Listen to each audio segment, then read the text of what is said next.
बच्चों हमने last time में एनिमल टिश्यू पे डिस्कस कर रहे थे और एनिमल टिश्यू के अंदर हमने तुम्हारा एपिथेलियम टिश्यू के बारे में डिस्कस कर लिया था और साथ साथ में हमने जो कनेक्टिव टिश्यू था उसके बारे में डिस्कस कर लिया था।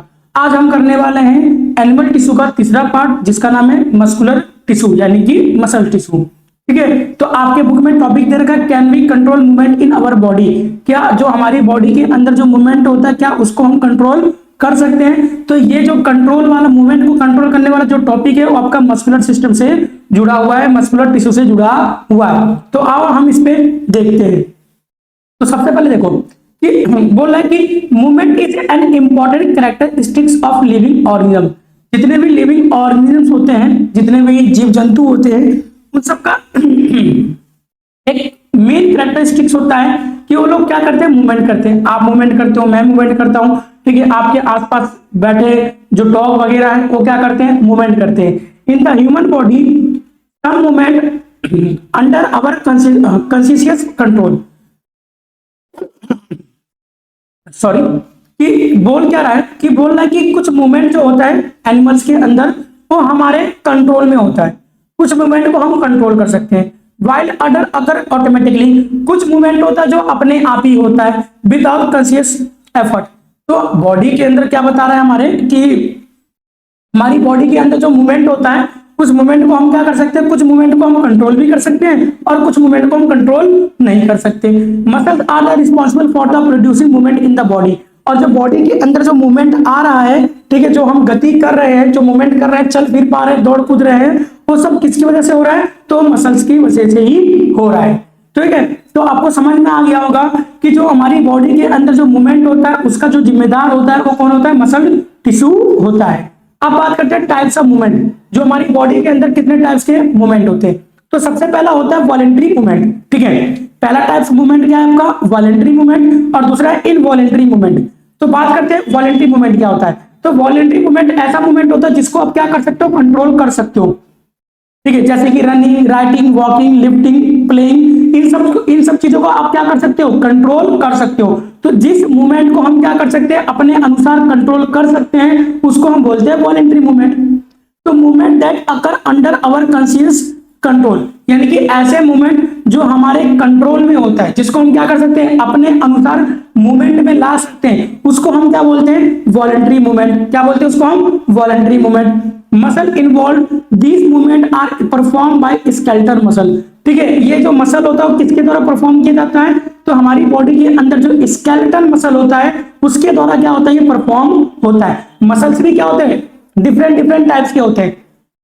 ठीक है, एक मसल होता है स्केलेटल मसल, और ये जो स्केलेटल मसल होता है ये हमारे वॉलेंट्री मूवमेंट के लिए क्या होता है, जिम्मेदार होता है। एग्जाम्पल है रनिंग, राइटिंग, यानी कि दौड़ना। आप दौड़ते अपनी मर्जी से हो, रुकते अपनी मर्जी से हो, तो ये मूवमेंट क्या कर रहे हो, कंट्रोल कर रहे हो। राइटिंग, तुम्हारा मन कर रहा है लिख रहे हो, तुम्हारा मन कर रहा है नहीं लिख रहे हो, तुम थक गए हो लिखते लिखते, तो ये क्या है, वॉलेंट्री मूवमेंट है। उसके बाद वॉकिंग, चल रहे हो, चलते चलते रुक गए, ये सब क्या है तुम्हारा, वॉलेंट्री। लिफ्टिंग, ऑब्जेक्ट किसी चीज को उठाना, मन कर रहा है तुम उठा रहे हो, मन कर रहा है छोड़ दे रहे हो, ये तुम्हारा क्या है, ठीक है, वॉलेंट्री मूवमेंट। प्लेइंग स्पोर्ट्स खेलना, ये सब तुम्हारा क्या है, वॉलेंट्री मूवमेंट है। अब बात करते हैं इनवॉलेंट्री मूवमेंट। ठीक है, तो इनवॉलेंट्री मूवमेंट क्या था, इसका अपोजिट, जिसको हम क्या नहीं कर सकते, कंट्रोल नहीं कर सकते। तो मूवमेंट दैट अकर ऑटोमेटिकली, यानी कि कुछ ऐसे मूवमेंट हमारी बॉडी के अंदर होते हैं जो कैसे होते हैं, ऑटोमेटिक होते हैं, विदाउट कॉन्शियस कंट्रोल, जो भी हमारे कंट्रोल में नहीं होते, आर कॉल्ड इनवॉलेंट्री मूवमेंट। तो जो मूवमेंट हमारे कंट्रोल में नहीं होते उनको हम क्या बोलते हैं, इनवॉलेंट्री मूवमेंट कहते हैं। जैसे कि movement of the food through the intestine, यानी कि फूड जो होता है वो किसकी तरफ जाना, इंटेस्टाइन की तरफ जाना। खाना खाया, खाना आपके ओसोफेगस से निकल के, जो हमारा आहार नली है, जो एसोफेगस है, उससे निकलकर कहां पर जाता है, इंटेस्टाइन में जाता है। तो आप इसको कंट्रोल नहीं कर सकते हो। डाइजेशन, खाने का पचना, ये जो मूवमेंट है इसको आप कंट्रोल नहीं कर सकते हो। उसके बाद स्टमक का कंट्रक्शन, जो हमारा स्टमक है हमारे पेट के अंदर, उसका कंट्रक्शन होना, उसको हम कंट्रोल नहीं कर सकते। हार्ट का बीट करना, इसको हम कंट्रोल नहीं कर सकते। तो जिस मूवमेंट को हम कंट्रोल नहीं कर सकते उस मूवमेंट को हम क्या बोलते हैं, इनवॉलेंट्री मूवमेंट के नाम से जानते हैं। मसल इन्वॉल्व, अब इसके अंदर कौन सा मसल इन्वॉल्व होता है, जो आपका इनवॉलेंट्री मसल इनवॉलंटरी जो मूवमेंट है उसके अंदर कौन कौन से मसल्स शामिल होते हैं? एक आपका स्मूथ मसल होता है और दूसरा क्या होता है? कार्डियक मसल होता है। This movement is are carried out by the smooth muscle and the cardiac muscle. तो आपको उम्मीद है समझ में आ गया होगा कि हमारी बॉडी के अंदर जो मूवमेंट होता है मसल्स की वजह से होता है, और जो मूवमेंट होते हैं वो दो टाइप के होते हैं, एक वॉलंटरी एक होता है इनवॉलंटरी। वॉलंटरी जिसको हम कंट्रोल कर सकते हैं, इनवॉलंटरी जिसको हम कंट्रोल नहीं कर सकते। अब इनके लिए कुछ मसल्स क्या होते हैं? जिम्मेदार होते हैं, इन्वॉल्व होते हैं। तो ये मसल्स कौन से होते हैं? तो आपके स्केलेटल मसल होते हैं, स्मूथ मसल होते हैं, कार्डियक मसल्स होते हैं। तो जो मसल टिश्यू है वो कितने टाइप्स के होते हैं? तो जो मसल टिश्यू होता है वो तीन टाइप्स का होता है। एक होता है स्केलेटल मसल, जिसकी वजह से क्या होता है? इनवॉलंटरी मूवमेंट होता है। उसके बाद आपका स्मूथ मसल हो गया, जिसके स्केलेटल मसल की वजह से जो वॉलंटरी मूवमेंट होता है, क्या होता है? वॉलंटरी मूवमेंट स्केलेटल मसल की वजह से। स्मूथ मसल और कार्डियक मसल की वजह से क्या होता है? तो इनवॉलंटरी मूवमेंट होता है।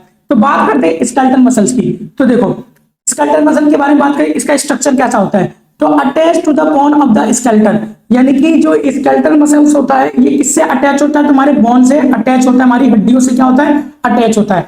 मेड ऑफ लॉन्ग, ये कैसा होता है? लंबा होता है। सिलेंड्रिकल होता है।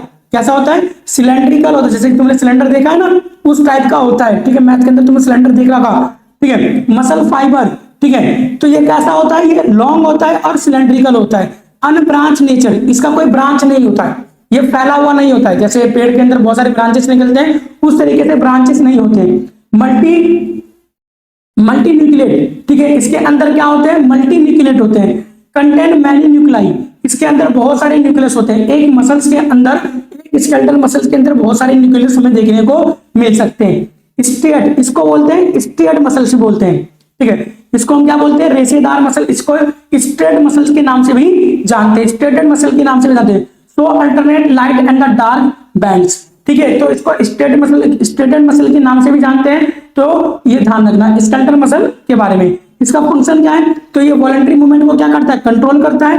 Help in the body movement and the posture.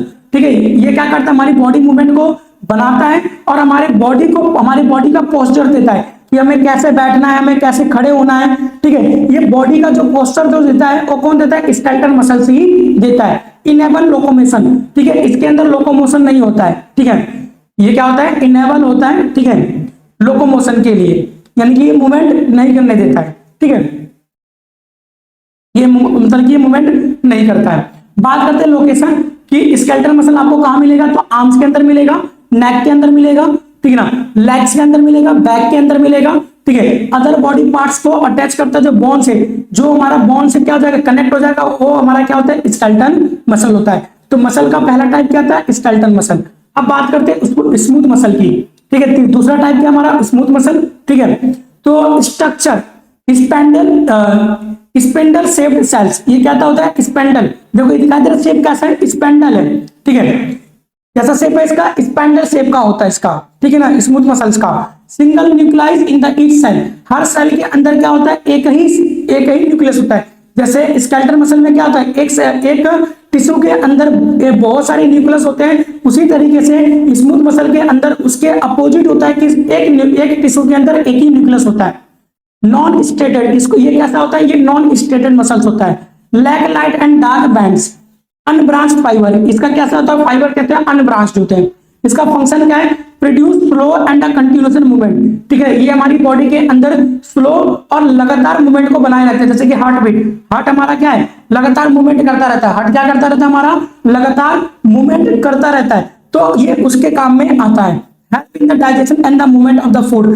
ठीक है, हमारी जो डाइजेशन है उसमें ये क्या करता है? हेल्प करता है, और फूड का मूवमेंट करने में भी हेल्प करता है। खाना खाया, एसोफेगस से गया, स्टमक गया, स्टमक से इंटेस्टाइन में दिया, तो इसमें क्या करता है? ये मूवमेंट करता है। लोकेशन कहाँ मिलेगा आपको स्मूथ मसल का? तो तुम्हें स्टमक में मिलेगा, ब्लड वेसल्स में मिलेगा, इंटेस्टाइन में मिलेगा, और यूरिनरी ब्लैडर में आपको देखने को मिलेगा स्मूथ मसल। इसकी कैरेक्टरिस्टिक्स की बात करते हैं तो वर्क ऑटोमेटिकली, ये क्या करता है? अपने आप ही काम करता है। स्मूथ मसल क्या करता है? अपने आप का काम करता है। नॉट अंडर कॉन्शियस कंट्रोल, ये हमारे कंट्रोल में नहीं होता है। स्मूथ मसल का जो वर्क होता है वो हमारे कंट्रोल से बाहर होता है। स्ट्रक्चर, अगला बात करते हैं कार्डियक मसल्स की। ठीक है, किसका मसल्स की बात करते हैं? Cardiac muscle. तो देखिए कार्डियक मसल क्या होता है? जो ऐसा मसल जो हमारी हार्ट के अंदर होता है। ठीक है ना। जो हमारे हार्ट के अंदर होता है उसको हम क्या बोलते हैं, कार्डियक मसल्स के नाम से जानते हैं। तो स्ट्रक्चर देखते हैं, found only in the heart. जो कार्डियक मसल होता है केवल किस में पाया जाता है, तो केवल हार्ट के अंदर पाया जाता है। सिलेंड्रिकल फाइबर्स, ठीक है, ये कैसा होता है, सिलेंड्रिकल होता है, ठीक है, रेशेदार होता है। और ब्रांच फाइबर, ये कैसे ब्रांचेस में होता है, जैसे पेड़ के अंदर ब्रांच निकले होते हैं उसी तरीके से इसके भी क्या होता है, ब्रांचेस होते हैं। सिंगल न्यूक्लियस, इसके अंदर क्या होता है, एक ही न्यूक्लियस होता है। पैड स्टेशन प्रेजेंट, इसके अंदर क्या होता है ये, ठीक है, पैड स्टेशन के अंदर क्या होता है, प्रेजेंट होता है। बात करते हैं लोकेशन की, इसकी फंक्शन की, cause rhythmic contraction and the relaxation of the heart. ये क्या करता है, ये हमारे जो हार्ट है उसको कंट्रक्शन करता है, उसको रिलैक्शन करता है, उसको एक राइम देता है, ठीक है। जैसे कि आपने देखा होगा, ठीक है ना, वीडियोस वगैरह में जो हमारा हार्ट होता है वो क्या करता है, कंट्रक्शन करता है, रिलैक्शन करता है, कंट्रैक्शन करता है, रिलैक्शन करता है, सिकुड़ता है फिर छोड़ता है, सिकुड़ता है फिर फूलता है, सिकुड़ता है फूलता है। तो ये किसका काम है, कार्डियक मसल का ये काम है। Pump blood through out the body, ये हमारा हार्ट क्या करता है, ब्लड को, ठीक है, पूरे बॉडी में क्या करता है, पंप करने का काम करता है। इसके कैरेक्टरिस्टिक्स की बात करते हैं तो work continuously through out the life, पूरे जीवन भर क्या करता है, ये काम करता रहता है। अगर ये रुक गया, ये काम करना बंद कर दिया तो तुम्हारा जीवन क्या हो जाएगा, खत्म हो जाएगा, हम सबका ही जीवन खत्म हो जाएगा, ठीक है ना। तो इसको रोकना नहीं है। Do not become tired easily, ये जल्दी थकता नहीं है, ये थकता नहीं है। अगर ये थक गया तो सीधे तुम और मैं सब कहां जाएंगे, ऊपर जाएंगे। इनवॉलंटरी इन द नेचर, इसका नेचर कैसा होता है, इनवॉलंटरी का नेचर होता है। आप देखो यहाँ पे तुम्हें कंप्रेशन दे रखा है मसल टिश्यूज के अंदर, स्केलेटल मसल, स्मूथ मसल और कार्डियक। स्केलेटल मसल की बात करें तो वॉलंटरी मसल्स होता है, ये इसमें वॉलंटरी मूवमेंट होता है, और ये इनवॉलंटरी मूवमेंट होता है, ये भी इनवॉलंटरी मूवमेंट होता है। अटैच टू द बोन से अटैच होता है। Present in the internal organs, ये हमारे इंटरनल ऑर्गन्स जैसे कि स्टमक हो गया, इंटेस्टाइन हो गया, गॉल ब्लैडर हो गया, ये इसमें प्रेजेंट होता है। Found only the heart, cardiac muscle कहाँ पाया जाता है, केवल हार्ट के अंदर पाया जाता है। ये स्ट्रेटेड होता है, ये कैसा होता है, स्ट्रेटेड और रेशेदार होता है। ये नॉन स्ट्रेटेड, ये रेशेदार नहीं होता है, ये पेंटेड स्ट्रेटेड होता है। मल्टी न्यूक्लियड, इसके अंदर बहुत सारे न्यूक्लियस होते हैं, इसके अंदर एक ही न्यूक्लियस होता है, इसके अंदर भी एक ही न्यूक्लियस होता है। इसका शेप कैसा होता है, सिलेंड्रिकल होता है, अनब्रांच्ड फाइबर होता है। ये स्पैंडल का शेप का होता है और ये अनब्रांच्ड होता है, ये सिलेंड्रिकल होता है, ये ब्रांचेड फाइबर्स का होता है, ठीक है। तो ये आपका था तीसरा आपका एनिमल टिश्यू का टाइप, मसल टिश्यू। अब चलते हैं चौथे टाइप जिसका नाम है नर्वस टिश्यू।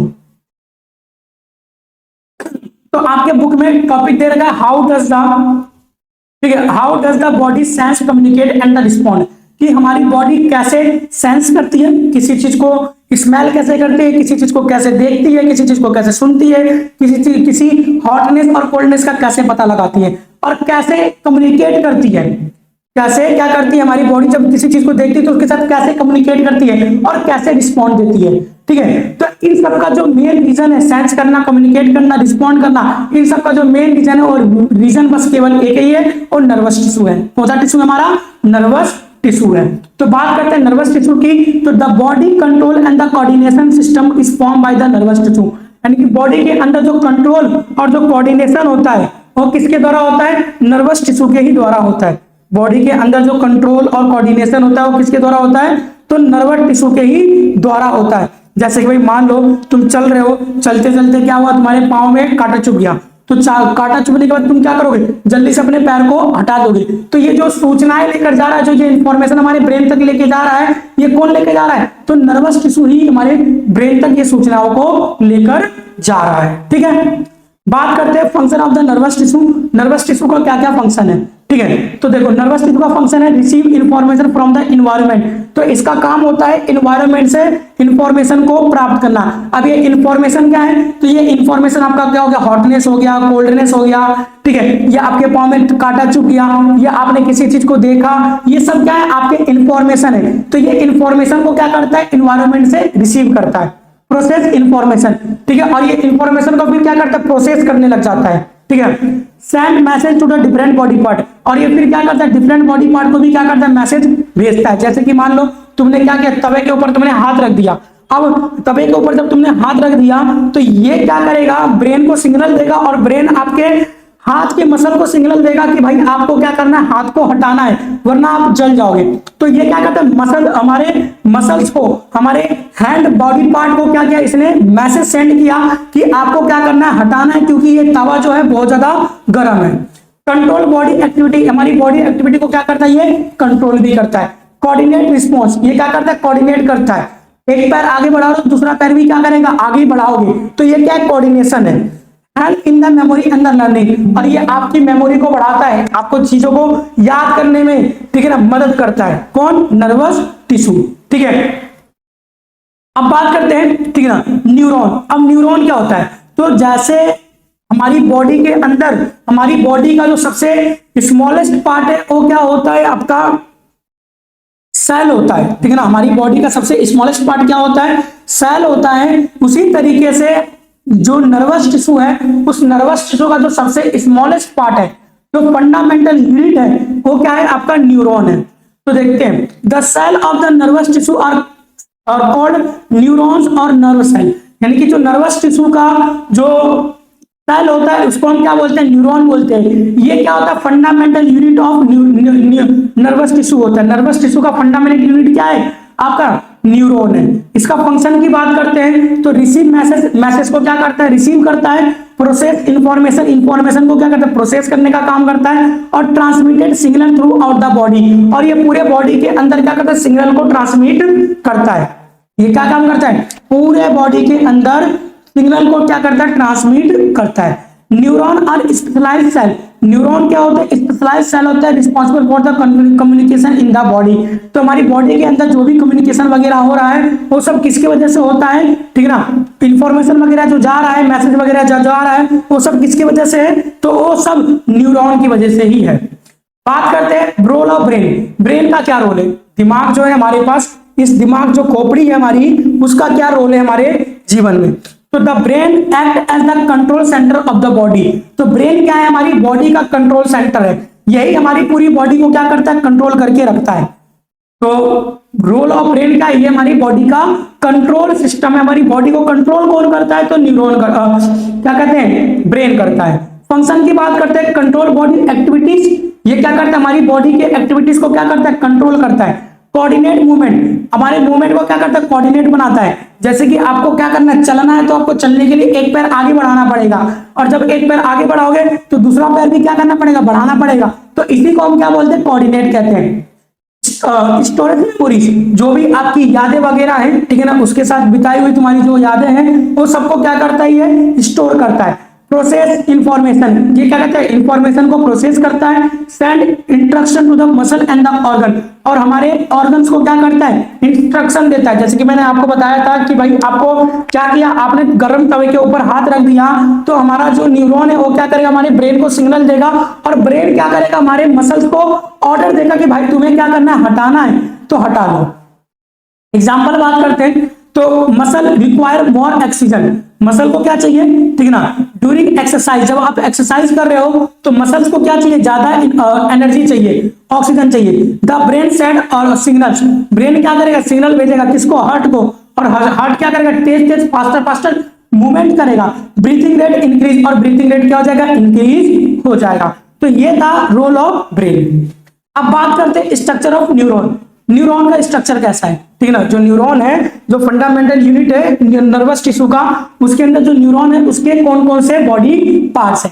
तो आपको ये दिखाई दे रहा है, ये न्यूरॉन का पूरा क्या है, ठीक है, स्ट्रक्चर है। और हमारी बॉडी के अंदर ऐसे ही लाखों की संख्या में क्या होते हैं, न्यूरॉन होते हैं। हजारों लाखों की संख्या में क्या होते हैं, न्यूरॉन हमारी पूरी बॉडी के अंदर फैले हुए होते हैं। तो न्यूरॉन का जो सबसे पहला पार्ट है, आपको डेंड्राइट याद रखना है। क्या याद रखना है, डेंड्राइट, ठीक है। फिर उसके बाद सेल बॉडी, फिर एक्सॉन और एक्सॉन टर्मिनल्स, ठीक है। तो ये इसके चार पार्ट है, ठीक है ना। क्या चीज, डेंड्राइट्स, सेल बॉडी, एक्सॉन और एक्सॉन टर्मिनल। अब बात करते हैं सेल बॉडी की, ठीक है। तो सेल बॉडी का क्या काम है, तो इसका central part of the neuron, neuron का जो सबसे सेंट्रल पार्ट होता है उसी को हम क्या बोलते हैं, सेल बॉडी कहते हैं। सेल बॉडी किसे कहते हैं, न्यूरॉन के सेंट्रल पार्ट को हम क्या कहते हैं, सेल बॉडी के नाम से जानते हैं।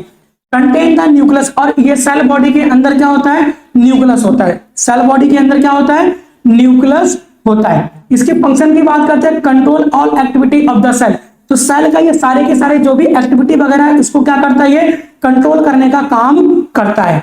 दूसरे की बात करते हैं डेंड्राइट्स। तो डेंड्राइट्स का क्या काम है, सेल बॉडी को समझ में आ गया, ये क्या कंट्रोल सेंटर है न्यूरॉन का।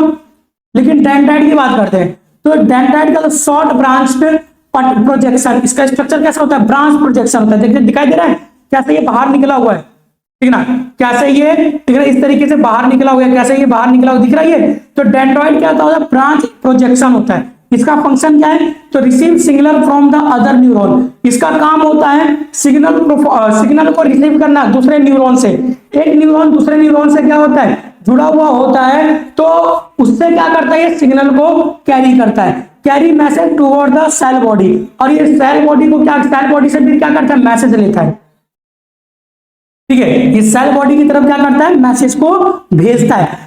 तो डेंड्राइट का काम क्या है, दूसरे न्यूरॉन से इंफॉर्मेशन लेना और इंफॉर्मेशन फिर किसको दे देना, सेल बॉडी को इंफॉर्मेशन दे देना। तीसरा पार्ट है इसका एक्सॉन। एक्सॉन का काम क्या है, long fibre extending from the cell body. ये दिखाई दे रहा है एक्सॉन, ये कैसा लॉन्ग है, काफी लंबा है। End with the axon terminal, और इसका एंड किसके साथ होता है, तो एक्सॉन टर्मिनल के साथ क्या होता है, इसका एंड होता है। फंक्शन की बात करता है, कैरी नर्व इंपल्स, ठीक है, ये क्या करता है, नर्व इंपल्स को क्या करता है, कैरी करता है फ्रॉम द सेल बॉडी।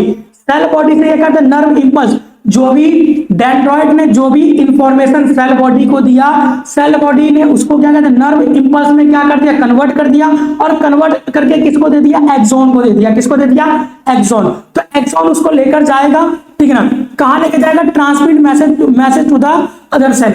और ये क्या करेगा, दूसरे सेल को क्या कर देगा, ट्रांसमिट कर देगा।